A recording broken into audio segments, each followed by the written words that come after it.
ہم لاتے ہیں ٹاک شوز اور انلمیٹڈ انٹرٹینمنٹ صرف یوٹیوب پر۔ اگر آپ نے ابھی تک ہمارا چینل سبسکرائب نہیں کیا تو ابھی سبسکرائب کریں اور بیل آئیکن کو کلک کر کے ہماری لیٹسٹ ویڈیوز کے بارے میں اپڈیٹ جانیں۔ سبسکرائب کیجئے اور ہم آپ کو لیے چلیں گے آپ کی فیوریٹ ویڈیو کی طرف۔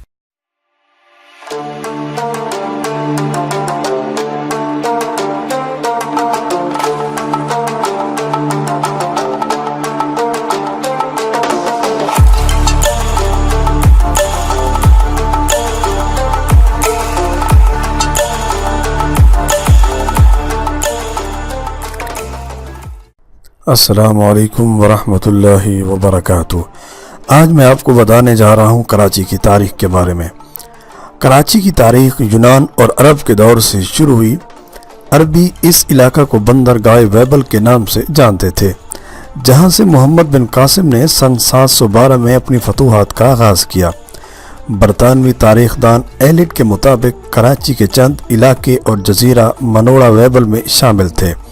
سن 1772 میں گاؤں کولاچی جو گاٹھ کو مسقط اور بحرین کے ساتھ تجارت کرنے کی بندرگاہ منتخب کیا گیا۔ اس کی وجہ سے یہ گاؤں تجارتی مرکز میں تبدیل ہونا شروع ہو گیا۔ سن 1775 تک کراچی خان قلات کی مملکت کا حصہ تھا۔ اس سال سندھ کے حکمرانوں اور خان قلات کے درمیان جنگ چھڑ گئی اور کراچی پر سندھ کی حکومت کا قبضہ ہو گیا۔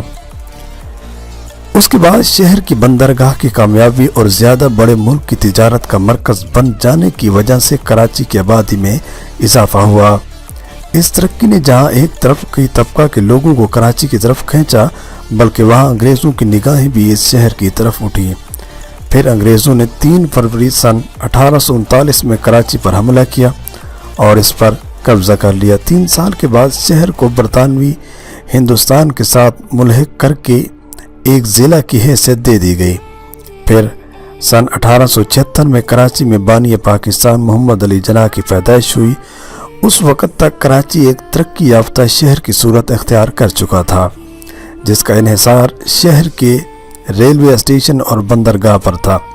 کراچی آہستہ آہستہ ایک بڑی بندرگاہ کے گرد ایک تجارتی مرکز بنتا گیا۔ سن 1880 کی دہائی میں ریل کی پٹڑی کے ذریعے کراچی کو باقی ہندوستان سے جوڑا گیا۔ سن 1899 میں کراچی مشرقی دنیا کا سب سے بڑا گندم کی درآمد کا مرکز تھا۔ پھر سن 1947 میں کراچی کو پاکستان کا دارالحکومت بنایا گیا۔ اس وقت شہر کی آبادی صرف 4 لاکھ تھی۔ اپنی نئی حیثیت کی وجہ سے شہر کی آبادی میں کافی تیزی سے اضافہ ہوا اور شہر اپنے سارے خطے کا مرکز بن گیا۔ سن 1947 سے سن 1953 تک کراچی پاکستان کا دارالحکومت رہا۔ پھر کراچی کی بہت تیزی سے بڑھتی آبادی اور معاشیات کی وجہ سے دارالحکومت کو کسی دوسرے شہر میں منتقل کرنے کا سوچا گیا۔ سن 1958 میں اس وقت کے صدر ایوب خان نے راولپنڈی کے قریب ایک جگہ اسلام آباد پر ترقیاتی کاموں کا آغاز کر دیا۔ آخرکار 1968 میں دارالحکومت کو اسلام آباد منتقل کر دیا گیا۔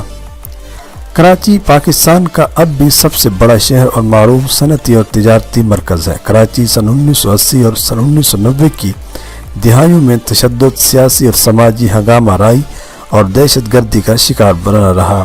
موجودہ دہائی میں کراچی میں امن و امان کی صورت کچھ بہتر ہوئی ہے، لیکن اب بھی بعض دشمن اور شر پسند عناصر کراچی کی ترقی میں روڑے اٹکائے نظر آتے ہیں۔